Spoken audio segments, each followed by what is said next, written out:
Hello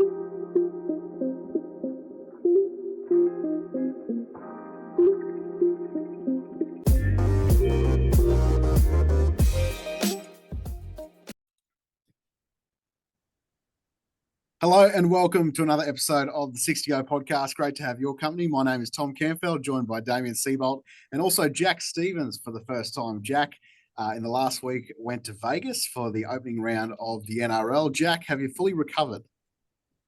No, I have not fully recovered. I wanted to stay over there. I think that's my problem. I've come back to Australia and I've tried to reacclimatise, and it's done a number on me. Mate, how did the bank balance pull up? I imagine would have to touch up when you were there. It's funny, like everyone was expecting me to come back with the worst bank balance of all, but I actually came back with the best one. Some were calling me Alan from Hangover. I was counting cards, taking the dealers to the cleaners. Wow.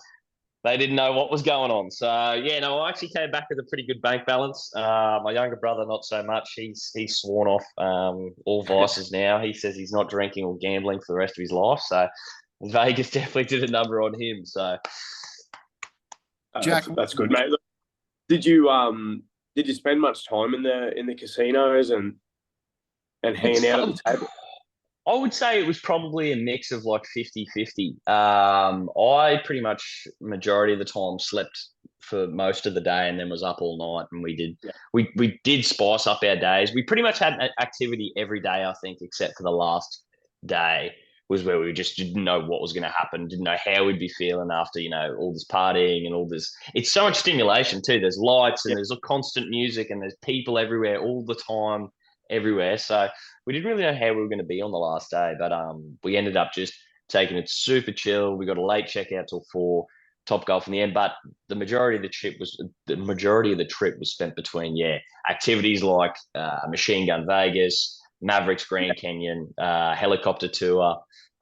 We also went to like Circus Delay, and then also like obviously checking out all the casinos and just even going for a walk through them and just seeing the scenes that were visible to us. I've never been fortunate enough to go myself. Obviously, my brother's been a few times, and my wife's always been over. And I don't know if this was your experience, but they tell me the exact same thing. Obviously, my brother's experience would have been a bit different this time, but basically, you get to about day 3, day 4, and you just feel like you need to get out of there. You've had enough. Did you have that experience? No, not at all. Me personally, we had a team of 15 of us go over. Okay. And it was all different age people. There was my mum, my dad, my brother, auntie, uncle, a heap of his workmates, some of the bosses, superintendents. So there was quite a wide mix of people. I was probably the only one that when it got to the end of the 7 days was like, I could keep going for like another month here. Yeah. And everyone else was like, fucking get on the plane. Let's go. Let's go. Like they were just ready. Like my brother was packed up 2 days early. He was like, just get me home. I was just like, oh, geez, come on, man. Stop ruining the fun. Jack, take us back to the start of when you first got over there. Obviously, you would have run into a lot of other Aussies going over to Vegas at the time, I would imagine. Was there any sort of vibe that you could feel that the NRL was in town? Like, did the NRL do a good job of making an imprint on Vegas for the week?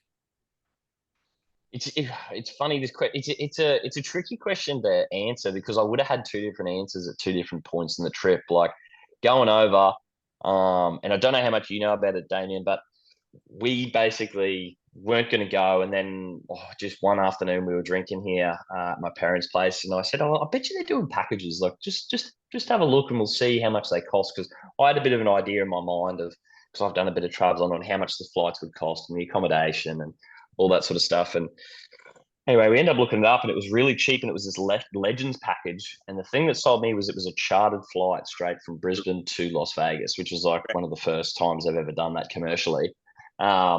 Which for me was awesome because I've been on those long flights, and to go from Rocky to Brisbane to Sydney to LA or San Fran, then to Las Vegas, it just stop, start. Yeah, it knocks you around. So the chartered flight, I was like, that's got me sold already. And going over, it was a massive hype. Like everyone on the plane was dressed in their kit. There was Semi Thaiday, Greg Inglis, Paul Vorton, Ben Hennett. There was a heap of other players and media managers and stuff like that you knew sort of on the fringes of the game that were on the flight, and everyone was really, really like happy to be there. There was a group on the plane that didn't sit down the whole time. They just drank and played 500 near the toilets the whole 12-hour flight. So there was a lot of energy going over. When we got there, we sort of, thought, this is going to be not Super Bowl, but like this will be the thing that's on in Vegas this weekend, so they'll all know about it. At the start, no one really did know, and I do admit we were there on a Thursday, so a lot of the people that were going to be there for it probably weren't there. And it wasn't until we were at the game, and it was about 20, it was half and 50-50. It was like 20,000 Australians there, 20,000 Americans at the game. And then after the game, it seemed that every American we spoke to, like, knew that's what they were there for. They were talking about their team, how they got into it, like how many games they've watched. But before that, we were talking to taxi drivers, dealers, other Americans. They had no idea it was on. But being there the first 2 days prior to the game actually starting, there was billboards, there was trucks getting around with the big NRL thing on the side. There was cars getting around with trailers. Obviously, there's cars and trailers getting around with other debaucherous things. Yeah, but no, it was good to see that the NRL was getting a lap around the strip multiple times while we were there. So that's the thing that people don't understand as well. Like, Vegas is one of those places where, from what I understand, a couple of 100,000 people rotate through there every weekend. On any given night there, U2, I think was Madonna playing over there at the same time. That there was. Don't know about Madonna, but they had the NASCAR. They had U2's final performance. There was like a heap of people from Europe there that we ended up meeting on our helicopter flight that we obviously didn't know was even going to be there. There was another big thing. I'm really struggling to remember what it was. I know there was Circus Soleil is an event, of its own. But I think what people don't understand is, just for the NRL to have billboards in Vegas, just for them to be able to use the Allegiant Stadium, little things like that, it's enormous. We live in our own little bubble where rugby league's our world here, especially in Queensland and in New South Wales. But places like Vegas, the US in particular, it's so big. There's so much going on, and just for us to have, as I said, those little things in Vegas, to have one part of New York, I think it was in Times Square, where they had the giant footy, things like that set up. But that is enormous. For it to be played on Fox Sports 1 over there it's just phenomenal, the exposure. And regardless of, the AFL people will jump up and down and carry on and try and make excuses and say, oh, you only had 70,000 on average watching it. That's still 70,000 Americans that are watching footy for the first time, and that was on average. That means that however many were watching it, 70,000 of them stuck around and watched the majority of that first game. So something sucked them in. And if half of those people get the bug or want to have a look at it again, well, that's been great. But, it wasn't about getting American fans and American TV money. It's all about gambling money and an event for the NRL and Aussies and expats to get to and have that excitement. And I thought it was unbelievable. You could feel the energy coming through the TV. As soon as that first game was off, it was enormous. Well, see, sorry, Jack, you go, Tom. Just to cut you off there, the gambling money, if this was 5 years ago, I totally understand why you would only look at Vegas and taking it to Vegas, because the gambling laws in America over the past 5 years have expanded dramatically. Like for us here in Australia, it is no big deal for me to go to walk down to the corner pub and put a bet on. In America, that is such a foreign concept over the past sort of 5 years ago. And you really couldn't do it anywhere else except for Vegas, even to have like a sports bet app on your phone. Absolutely unheard of. So now it's being legislated in all these other states, and it's really expanding, obviously, throughout America, mainly on the phones. They don't really have sort of the pub version in the other states apart from Vegas. But Jack, just on the point of that, now that the sports betting market is really everywhere in Vegas, everywhere in America, you don't really have to focus on taking it just to Vegas to get that sports betting market. So you can sort of forget about that for the moment. Do you think Vegas is the ideal spot for the NRL to take this? Absolutely. Yeah, there's no doubt in my mind. I think they nailed it straight on the head when they I think it's really the selling point for Australians. Like when Yeah. I mean, speaking candidly, when I think about, if you were trying to hype up a heap of Australians to go overseas to see their game, you can't And go really culture. Yeah. loose Australians, because I mean, let's Yeah, be that's fair, let's be honest. yeah, Loose Australians, Queenslanders.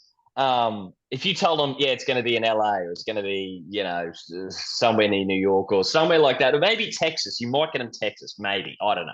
But you tell them Las Vegas, everyone's chomping at the bit. And I think now that they've seen it and they've seen the time that everyone had over there and all the ex players were there and that NRL fan event they did that was great, yeah, the amount of content that came out, the behind the scenes, all the media personalities like the Cooper Johns and the Matty Johns, and there's something for everyone at every level of the game in regards to engaging with the content that looked like such a great event.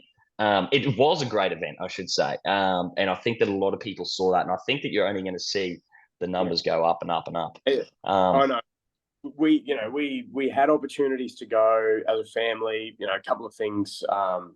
It meant that we didn't take the opportunity, and I regretted it. The second I started watching the shows and the lead in to the to the games, and then obviously when the actual kickoff started, I was very, very jealous that I wasn't there. Like, it just so good. And I think, Tommy, too, to answer the question a little bit more that you had, we can't do it anywhere but the West Coast because of the time difference. So obviously, it's an event for Aussies back home to watch. And if it was on the East Coast or even in the central area of the US, the time zones just wouldn't work out. So, and if we did it in LA, they'd be throwing us at some terrible high school football field or something like that. The fact that we could get on Allegiant Stadium was just enormous. And it is a spectacular stadium. I will give Yeah. them that. I've been to a few stadiums around Australia, obviously MCG, the Cauldron, been to, some of the greats here, and it competes with them every day of the week. Like, it was a great, great stadium, great facilities, great atmosphere, the way they've Was got it all set up. the noise in the stadium huge? It was. They must have got, like, I know they talk about it Suncorp, like the sound being like this amplified thing. It was better sound than Suncorp. So I don't know if they've just improved the science of sound engineering and have made it in a way, but it sounded like a Colosseum back in Roman days or The something. Like, roof, it was just the, this raw, just constant. It was amazing. you reckon the roof played a part with bouncing? I'd have to say so, because you can imagine, like, all the stadiums we've got, all open roofs, all the Yeah, sound sort of travels up out, it doesn't come back in. Whereas if you're in a closed room and you've got the roar of just bounce. 40,000 fans, it just is bouncing around the whole time. It didn't really stop. So yeah, no, I saw a lot of hate online, people saying like, oh, they're trying to say it's real loud over there and they can't hear because of the roar, but they weren't wrong. Like, we were yelling It at each was. other, like, yeah, right beside each other in the grandstand. So I said the same thing. He said the noise, the atmosphere, he said, was just ridiculous. mm, no, they nailed the venue there, and I definitely think I'll be going back. I know a lot of my family is sort of like one and done, or maybe they'll want to go again in 5 years just to see how it's changed. I have got a bit of an inside scoop. Was talking to someone who was sort of caught PVL in the street there, and he was saying that they're hopefully looking at getting like the grand final there in 5 years, and I think that would be awesome. And I already know what the naysayers are going to say. They're going to say, that should Yeah, be in Australia. That we should be getting the economic benefit of that, but it's the spectacle of it. It's the going on the biggest stage. It's trying to show the world like this is our game. This is the best. So that's the point of view I have of it. But Jack, for those, I hope for we don't. those, I hope we don't. Yes. for, Or an orange. for those They're, people they're, who are thinking of going over there next year, uh, mm, what I had you on my radio show the other day, and we talked mm, about a couple of like massive culture shocks that hit you when you're over mm. there. What was the biggest that you found? Um, it would definitely be like, people are definitely like okay with. I don't want to say like getting you in your face, but I just remember like we just had landed. We've been on this 12-hour flight. We get to the hotel. Obviously, we can't check until later, so we go to the valet, give them our bags. They store them in the hotel until we're right till later. And we're sort of like just in the casino. I think my mum and dad were using the bathroom or something. We're just sort of waiting outside. I wasn't really like staring at anything in particular, and I'm just sort of staring at the wall, and this person sort of come past and sort of give me this wave, and I sort of was like, give them this like head cocked sort of think, like, do I know you? And then they were like, well, you looking at me, and I'm like, whoa, Oh, whoa, sorry, like I didn't like they're really like they're wanting to come at you sort of thing, like if you look at them the wrong way, and I didn't even mean anything by it. The tipping is another. I still can't Yeah. wrap my head around it. I don't know who to tip, when to tip, how much to tip. I thought How 10% was enough, and then we were getting bad service. And then our uncle, who's lived there for a couple of years, he was like, "You're meant to be giving them 20%." And then do you tip the people that just turn the iPad around, or are you meant to be tipping like the people that actually serve and wait on you? And then they change waiters, and you're like, how does this person get the tip? They were waiting on us all night. So, how's the smoke? oh yeah, like I said on your show, man, I smoke on occasion sometimes, but I'm accustomed now to smoking outdoors, and then obviously inhaling fresh air. So staying, if you guys go over, or you know, if you're listening to the show and you think about going over in years to come, get a non-smoking hotel. They have them in Vegas. They have non-smoking casinos. If you are prone to smoke, I would recommend staying at a non-smoking one because it It's infiltrates. Yeah, look, and again, I remember I was chatting to someone actually at work today about it. Going back, like my first overseas flight was when there was still the smoking area up the back. So we're on the big Qantas plane, and the back 2 rows of the plane with the smokers area, but you're sitting a row in front, and you're still cobbing durry in the back of your neck. Like it's insane. And it's Yeah. just things so much. Hey, like it's a different world. So like we always joke, people always joke about it's a small world, and particularly people from Rocky. You talk about you can go anywhere in the world, and you nearly run into someone that you know. Mm. Did you run into anyone while you were there randomly that you had no idea that they were going over? Yep. So it happened pretty much straight away at the airport. He wasn't actually going to Vegas. He was just in Brisbane. We met this guy. Haven't seen him in like 12 years. Caught up with him for a bit. Then obviously got on our flight. When we got to Vegas, we ended up meeting up with a guy from Rocky who we had no idea was going. He was just walking down the street while we were sitting in a bar, and I was giddy, and he pulled over, spoke with us, and then and then So Giddy was there. He had two mates with him that my dad knew. So then we were all catching up together. And then there was another guy. What's that? Giddy would have torn Vegas apart. Oh yeah. He was very quiet on the trip back, and he didn't say much in the Brisbane terminal when we were going through customs either. He was just get me through this. So no, it happened. It happened probably about 3 times we were over there. So it is just one of those things where anyone from Rocky can go anywhere, and it is a small world, and you will see someone you know. So expect that. Did you shoot any guns? Did, mate, and it was probably it'd be on par with the best experience for me over there. I had done a bit of planning beforehand. You know, I had told mum and dad, like, you know, these are the things, because mum and dad wanted to do. I think that they renewed their vows. They got remarried at like the Hangover Chapel. They got married at, you know, Elvis and the Pink Cadillac and stuff like that. And they wanted to do the Grand Canyon tour and sip champagne at the bottom of the Grand Canyon. I was like, well, there's this Machine Gun Vegas thing, and we can like do this full automatic gun package for like 450, or we can shoot a tank for like $2.5 grand. And then dad's like, oh, I don't know, 2.5 grand's a bit much. So we just dialed back to the full automatic package, and we got to shoot machine guns. While we were there, she tried to upsell us, and she's like, oh, did you want to shoot like a big Barrett 50 cal sniper rifle? And I wasn't too keen on the whole idea. I sort of think, oh no, look, I'll be right. And then dad and my brother were like, no, let's do it. And it was 50 US a shell. And I was like, 100 US just to shoot 2 bullets out of this sniper rifle. So I'm like, oh, right, this better be worth it. Worth every cent. She could have charged me $100 a bullet. It was absolutely insane. I was not expecting it at all. Dad went first, and the shockwave, because we were all filming, you know, we're probably 2.5 meters behind him. He's up in the gun range, you know, with the partitions and everything.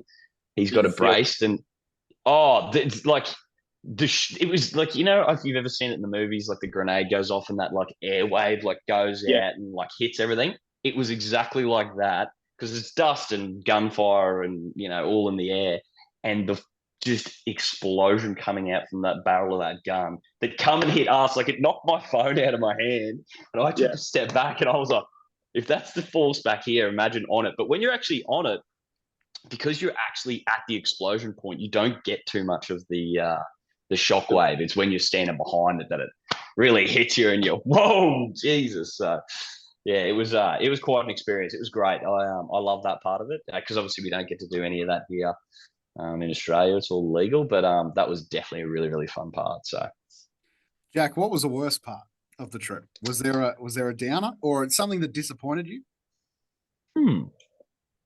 That's a really good question. I hadn't thought about that, and I probably don't have an answer for you. Everything was really, really good. Like even Maybe the something caddies didn't, would do. maybe something didn't meet your expectation. No, it met all of my expectations. The food was spectacular. Obviously, we ate out every single time. Who do you And support? yeah, Who's your footy team? oh Broncos, yeah. Oh, see, that is yeah. There's the disappointment. Yeah, I should have already come up with that. But yeah, I was a little yeah. It's devastating to be honest with you. I was quite devastated last year at the grand final, and I really thought Flegler and Hervey going away this year. I thought, yeah, that's not going to stop us. We're powering on through it. Look, I know it's only one game, but I thought we were going to put 40 on the Roosters. I thought we were going to absolutely blast them into next week, and they sort of did it to us. So they're looking formidable this year, a lot better than they were last year. So it looks like they've ironed out a few kinks. Did it surprise you the quality of the games because they were rippers and the NRL couldn't have asked for anything more? No, and I mean we were all a bit worried, weren't we, Tom, about the narrow field? And I will tell you that, Tom, you could tell. I thought 5 meters, you're not going to be able to tell from up in the grandstands. You could tell. It was funny. Like I really didn't think you'd be able to, but it's just it's an eye test sort of thing. You're so used to a field being the size it is, and then when it is changed, something in your subconscious can tell that it's different. I really noticed myself was it might have been Monday or Tuesday night. One of the shows they were doing a recap of the full round and showing highlights, and they were showing highlights of 2 games from Vegas, and then straight into highlights from the weekend just gone. That's when I could really notice the difference in the size, even on telly. Like, oh, Yeah. holy shit! I reckon it's more than 5 meters even. Like I think it might have been more than 5 meters because that's what I was thinking too. I thought, geez, no way my eyes are that good. I'm picking up this much of a difference on 5 meters, but I definitely think it was, definitely more than 5. Not only that, Steve's like you've played in Europe, like the shorter try zone, like an in-goal area is noticeable when you watch it on TV, and you wouldn't think it makes such a big difference, but all of a sudden you go, we're not kicking the ball along the ground here at all. No, it makes a difference. Makes a difference. Especially when you're training so specifically, you know what it's like. You got to all the people nowadays, like they're dialed in. You're practicing that kick 200, 300 times to get it just right, to kick it from where you've been. So it's gonna. But if anything changes, your whole kick goes out the window. But I heard someone saying, "Oh, yeah, but it shouldn't be any different because they're still aiming at a line, or they're trying to put it on a particular line." It's like it's different. The line's different to where it's meant to be. It's.